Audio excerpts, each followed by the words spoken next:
Hi, it's Red Recapped here. Today I'm going to explain an action movie called Bloodsport. There is a huge spoilers ahead. Watch out and take care. The movie opens up with competitors from all around the world in various races, training and practicing their fighting techniques for the major competition ahead called Kumite. In the meantime, the hosts of the competition can be seen setting up the arena. Kumite is an illegal underground competition which is boycotted by the World Martial Arts Federation, particularly because of its violent nature and fatality rate. Elsewhere in the United States, we are introduced to the main character of the movie, Frank Dux, who is an army captain and also a ninjutsu practitioner who intends to attend Kumite. He is informed to visit his superior, Colonel Cook, as the colonel somehow has found out he's going to Hong Kong to fight at Kumite. Frank excuses taking a shower before the meeting while being guarded by an agent. But when it takes longer than usual, the agent checks the shower only to find Frank has disappeared. Overwhelmed, he rushes to inform Colonel Cook. Once hearing it, Colonel gets mad at the agent, worried that Frank won't survive in Hong Kong's bloody fights. In the following scene, Frank is warmly welcomed to a house which belongs to his martial arts sensei. A flashback reveals their first meeting when Frank was just a boy. His unruly friends and he sneak into a schoolmate's house to steal the reputed katana sword while Frank avoids it.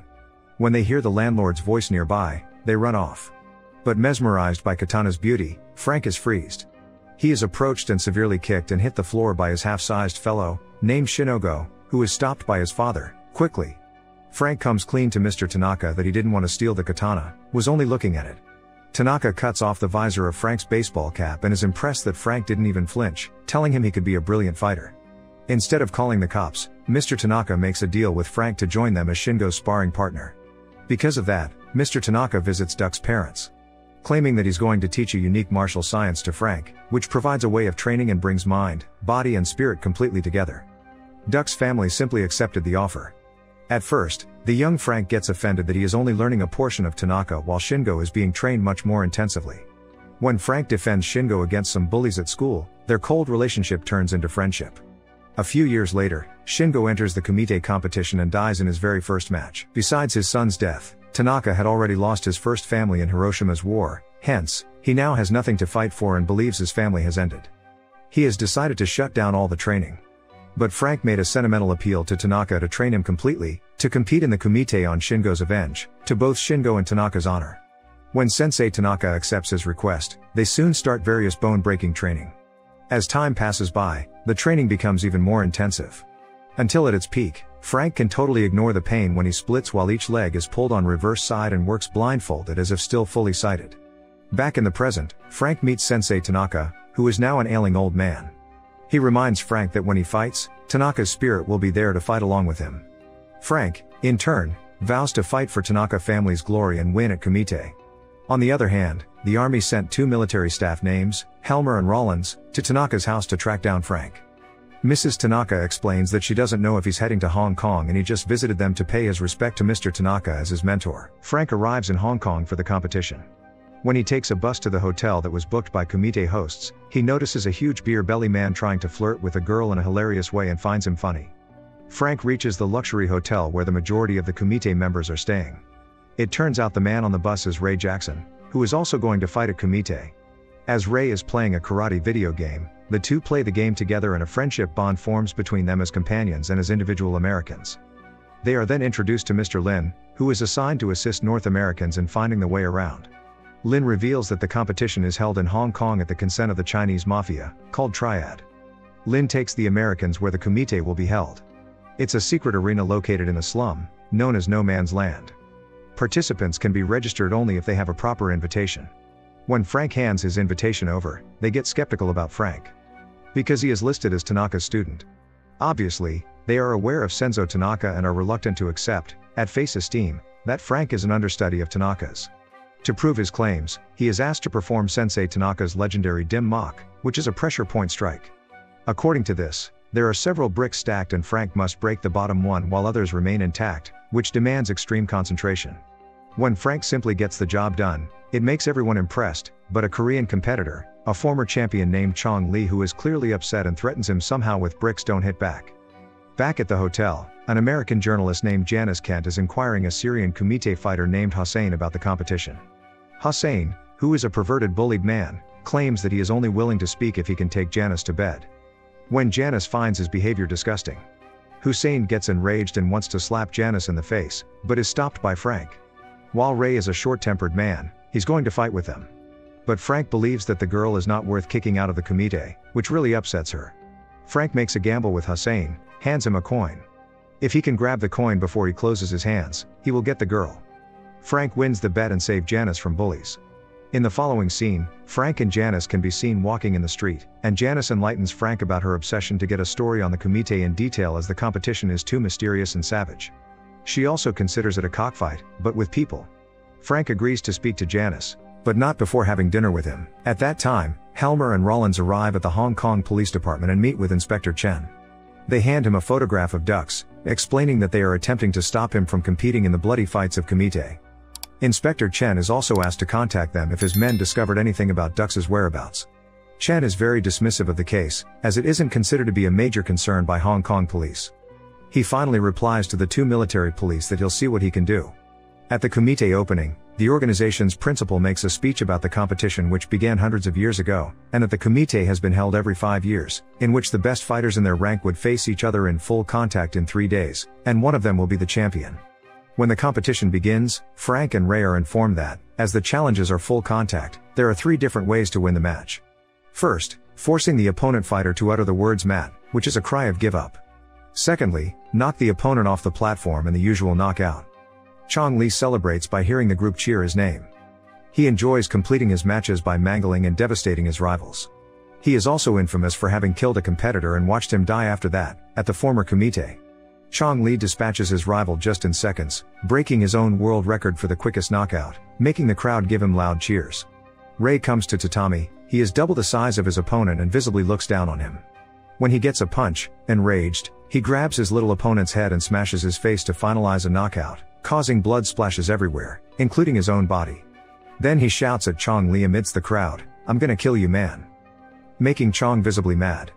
And celebrate his victory with Frank, or as he calls him, Frankie. Then it was time for Chong Li's fight. Frank's first fight would be against none other than Hussein. The Syrian warrior is willing for a little revenge, but Frank knocks him out in no time and also proceeds to break Chong Li's new record for the quickest knockout in this manner, which makes Chong Li visibly enraged. But Ray Jackson was overjoyed and cheers loudly praising him. Elsewhere at a restaurant, as Helmer and Rollins are enjoying Hong Kong's delicious cuisine, they are approached by Inspector Chen, who informs them about the hotel Frank is staying at. Wasting no time, Helmer and Rollins arrive there and confront Frank and Jackson in the lobby. When they order Frank to come with them, Ray intervenes and supports Frank, which causes an altercation between Ray and Helmer. They pull taser stun guns at Frank to come with them immediately. Just then, they are taken down by Jackson's football-like tackle, which gives Frank the chance to flee. An exciting chase ensues in which Frank mocks them somehow and uses tricks on them. The chase continues through the entire town, from old local markets to crowded streets, and ends up both of them falling into the river while Frank waves them goodbye up in the street. Later that night, Frank and Janice are having a romantic date. Frank, a little reveals to him about the kumite, but also enlighten her that she cannot truly get it without observing it. Furthermore, the kumite keeps everything strictly secret even for spectators, and particularly does not allow the press in. Although they have an affair, the next morning, Frank tells her he can't further help her with the case, and feels sorry about that, which the latter accepts. But when Frank arrives at kumite arena, he finds Janice with a rich kumite official when he poses as a date. She tells Frank that this isn't the first time she has gone undercover to get a story. Frank just smiles and doesn't think much of it. At the same time, Ray is trying to perform Din Mok, but when he fails, he smashes the brick through his strong head and impresses the kumite staff. The kumite next round begins. Various fights are shown in which Chong Li, Frank and 3 other fighters stand out, eliminating different rivals. Despite getting some strikes at first, Chong Li ends up executing a ruthless stepping kick to his rival's kneecap, breaking his leg and probably causes him being crippled after that. This scene isn't missed by Janice, and she records her voice reporting about the violence of kumite. On the other hand, after winning his first match almost easily, Frank confronts an invulnerable giant fighter in the next round. Frank's regular strike doesn't affect him whatsoever. However, he finally routs him by doing a split and punching his crotch. Excited, the spectators starts to chant Frankie, which truly gets Chong Li enraged. After that, Ray must compete against Chong Li. Frank identifies Chong Li's stomach as the weakness and also warns Jackson to avoid Chong Li's powerful right leg. But Ray arrogantly brushes off all the warnings, saying Frankie is treating him like his mother. As the battle starts, Jackson beats on Chong Li's head with a few hammering punches that drive him to one knee. Excited, Ray steps aside, thinking he has the victory in the bag, and puts on a big show for the crowd. He also ignores Frank's warnings, who tells him he hadn't even knocked Chong Li out yet, but he's recovering slowly. When Ray returns, the Korean fighter has risen back to his feet.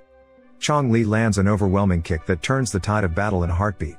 Not happy with merely crushing Jackson, Chong Li delivers a frighteningly brutal stomp to the head of his prone opponent, as Victor struggles to hold overwhelmed Frank back from intervening. Chong Li pulls off Jackson's biker bandana and claims it as a trophy, shaking it in front of Dux as a dire warning. Frank desperately rushes to his bloody friend, thinking of getting revenge on Chong Li in the upcoming fights. In the hospital, Frank is speaking to his unconscious buddy, telling him he's lucky to have such a strong head, which saved him from being permanently maimed. Dux vows to get revenge on Chong Li. Hearing this, Janice gets mad at him and it causes an argument. The altercation drags outside the hospital. Janice is worried about Frank's life. But Frank clarifies that all he wants is to be the best fighter possible despite all the severe injuries which are a part of his career. Janice only hopes Frank doesn't end up in a similar state as Jackson or even worse. Later, Lin meets up with Frank, telling him he has the chance to become the first Western fighter to win the Kumite, only if he focuses on his fight and forgets about Ray's condition. Desperate, Janice visits Inspector Chen. Knowing that the Kumite is against Hong Kong law, Janice hopes to see the police get involved in stopping the competition. Inspector Chen is again dismissive, until Janice gives him Frank's name. Boarding a bus back to the hotel, Dux is haunted by memories of the prior fights and gets an illusion to see Chong Li's reflection in the bus window, glaring at him. The next morning, Frank does his martial arts advanced training, more motivated than ever. Before entering the arena, Frank is stopped by Inspector Chen, who is accompanied by Rollins, Helmer, and Janice. While each of them has their own individual motives. Helmer and Rollins have their taser stun guns at the ready. But Frank uses a garbage bin cover to deflect the taser darts and snatches their weapons away. Assuming they are unable to take Frank hand to hand, all of them enter the field reluctant to watch the final fights, hoping that Frank will survive in the end. Frank shows up at the arena just in time, before being disqualified because of being late. As the fight begins, despite the opponent's unfair opening, Frank almost takes his own guard off. After both sides kicking in the opponent's stomach consecutively, it's Frank who knocks Paco out and goes to the final round. Chong Li's semi-final rival is Chuan Ip Meng. Chuan gives Chong Li the stiffest confrontation during the competition, but even he cannot last the power of Chong Li's blows. Chong Li has Chuan supine and barely conscious on the ground. Chong Li gets Chuan's head and ruthlessly snaps his neck. The crowd falls completely silent as the ref checks out Chuan's breath and looks at Chong Li in appalled shock. Chuan is dead. The authorities all stand and turn their backs to Chong Li, confronting the wall and bowing their heads in a snapshot of quiet. To Chong Li's disappointment, the entire viewers, including Helmer, Rollins, and Janice, do the same. Chong Li warns Frank that he is the next.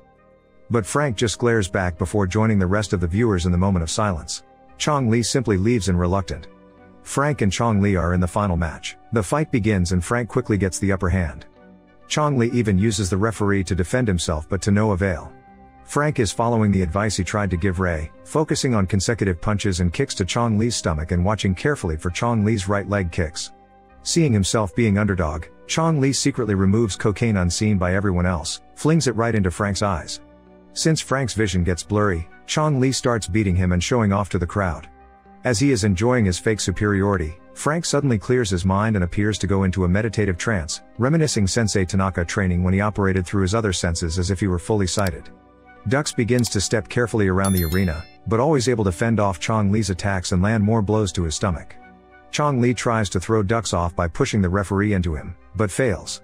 Hammering Chong Li's stomach and then going up to the head with leaping, spinning wheel kicks that knock the burly Chong Li completely for a loop.